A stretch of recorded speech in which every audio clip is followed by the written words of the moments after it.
Hello dear student, সবাই কেমন আছো? আশা করি সবাই ভালো আছো। আজকে আমি তোমাদের জন্য আরো নতুন একটি ভিডিও নিয়ে হাজির হয়েছি। আজকে আমাদের আলোচনার বিষয় হচ্ছে subject verb agreement.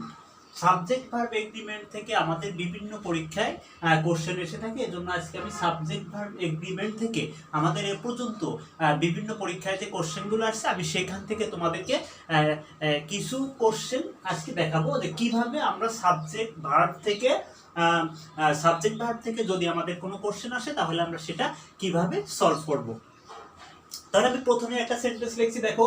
Seema as well as her sisters have done well in the exam. তো এখানে আমরা লিখে রাখছি ব্র্যাকেটের মধ্যে আমাদের আছে হ্যাভ। আসলে এখানে কি হ্যাভ থাকবে না চেঞ্জ হবে? তো আমরা একটু দেখে নেই সেন্টেন্সে আমাদের যে রুলসটা রয়েছে সেটা হচ্ছে অ্যাজ ওয়েল অ্যাজ।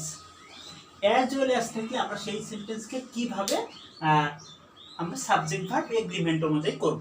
তাহলে আমাদের মনে রাখতে হবে যে কোনো সেন্টেন্সে যদি আমাদের কি থাকে, উইথ থাকে, তারপর হচ্ছে আমাদের অ্যাজ ওয়েল অ্যাজ থাকে, অ্যাজ ওয়েল অ্যাজ, তারপর হচ্ছে আমাদের আরও কি থাকতে পারে, অ্যাজ লং থাকতে পারে, উইথ লং থাকতে পারে। তারপর হচ্ছে আমাদের কোনো সেন্টেন্সে যদি আমাদের ইন এডিশন থাকে, যদি কোনো সেন্টেন্স আমাদের ইন এডিশন থাকে, তাহলে আমরা সেই সেন্টেন্সকে যখন সাবজেক্ট ভার্ব এগ্রিমেন্ট অনুযায়ী করব, তখন হচ্ছে আমাদের ভার্বটা হবে প্রথম সাবজেক্ট অনুযায়ী। তখন হচ্ছে আমাদের ভার্বটা হবে প্রথমে যে সাবজেক্ট আছে সেটা অনুযায়ী। তো প্রথমে সাবজেক্ট অনুযায়ী যদি আমরা ভার্বটা বসাই, তাহলে তোমরা দেখো যে সীমার পরে হচ্ছে আমাদের হ্যাজ হবে। তাহলে আমরা দেখলাম এখানে আমাদের হচ্ছে আমাদের যে অ্যান্সারটা হবে সেটা হচ্ছে হ্যাজ হবে।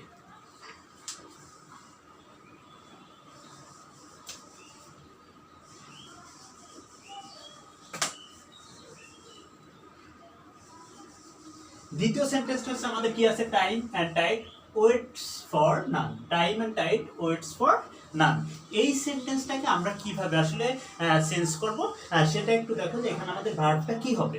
তাহলে আমরা যদি দেখি যে কোনো সেন্টেন্সে যদি যে সাবজেক্টটা আমাদের থাকবে বা যে নাউন থাকবে সেটা যদি একটি মাত্র সাবজেক্টের যে নাউন সেটা যদি একটি মাত্র মনোভাব প্রকাশ করে, একটি মাত্র মনোভাব যদি প্রকাশ করে, তাহলে হচ্ছে আমাদের ভার্বের সিঙ্গুলার হবে। একটি মাত্র সাবজেক্টটা যদি একটি মাত্র মনোভাব প্রকাশ করে তাহলে হচ্ছে আমাদের ভার্বের সিঙ্গুলার হবে। তাহলে আমরা এখানে দেখলাম যে আমাদের ভার্বটা হচ্ছে সিঙ্গুলার যদি হয়, তাহলে এখানে আমাদের ভার্বটা হচ্ছে ওয়েট হবে। এরপর আমাদের আছে slow and steady wins the race. আমাদের একই ধরনের সেন্টেন্স এবং একই রুলস। এখানে হচ্ছে আমাদের ভার্বটা হবে উইন। দ্বিতীয় যেটা রয়েছে আমাদের I you and Habib are present. I you and Habib are present. এখানে তোমরা দেখতে পাচ্ছ যে আমাদের এখানে কিন্তু বিভিন্ন পার্সন রয়েছে। কোনো সেন্টেন্সে যখন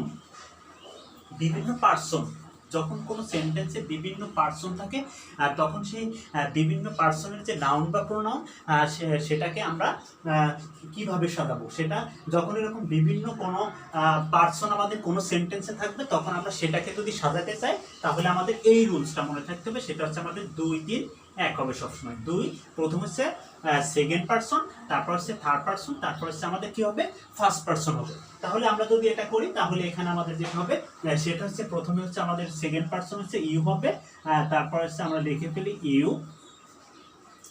তারপর হচ্ছে আমাদের 3 নাম্বার আছে ইউ, তারপর হচ্ছে হাবিব অ্যান্ড আই হবে, তারপর হচ্ছে আমাদের আর প্রেজেন্ট হবে।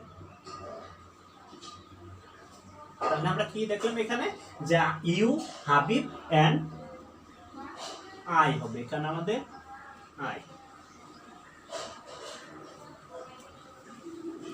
তাহলে কোনো সেন্টেন্সে যখন আমাদের বিভিন্ন পার্সন থাকবে তখন সেটা হচ্ছে আমাদের কিভাবে আমরা করব, সেটা হচ্ছে আমাদের 2, 3, 1 অনুযায়ী। তাহলে আমরা এখানে কি পাইছিলাম, you, Habib and I are present.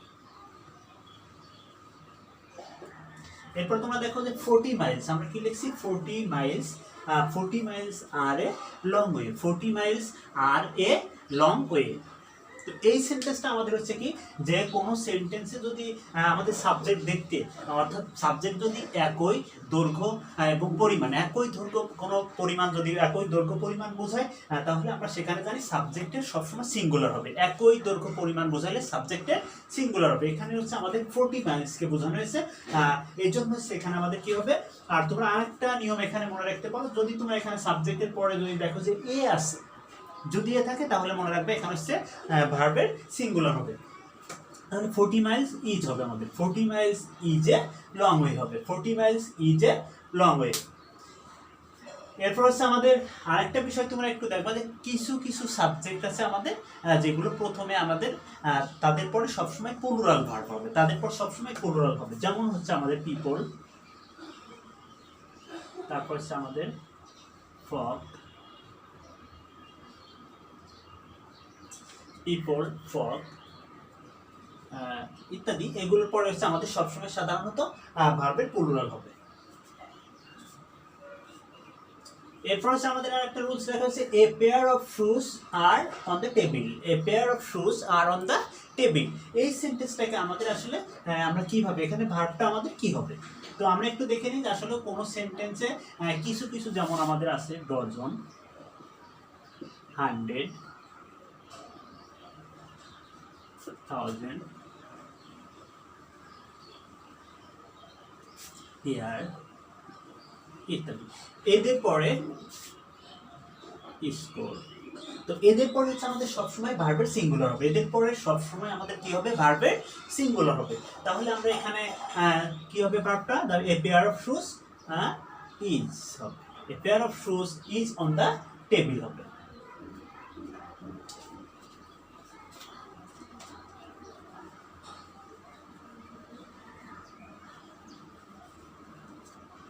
তো আমরা আরেকটা দেখি এখানে, সেটা হচ্ছে আমাদের one of the boys are present. তো one of the boys are present, এখানে হচ্ছে কি যে আমাদের কোনো সেন্টেন্স অন অফ দ্য থাকলে, আসলে অন অফ দ্য থাকলে সেই সেন্টেন্স হচ্ছে আমাদের সবসময়, সেই সেন্টেন্সের ভার্ব হচ্ছে আমাদের সবসময় সিঙ্গুলার হবে। কোনো সেন্টেন্স অন অফ দ্য থাকলে সেই সেন্টেন্সের ভার্ব সবসময় সিঙ্গুলার হবে। তাহলে আমরা দেখলাম যে এখানে হচ্ছে আমাদের ভার্বটা হবে ইজ।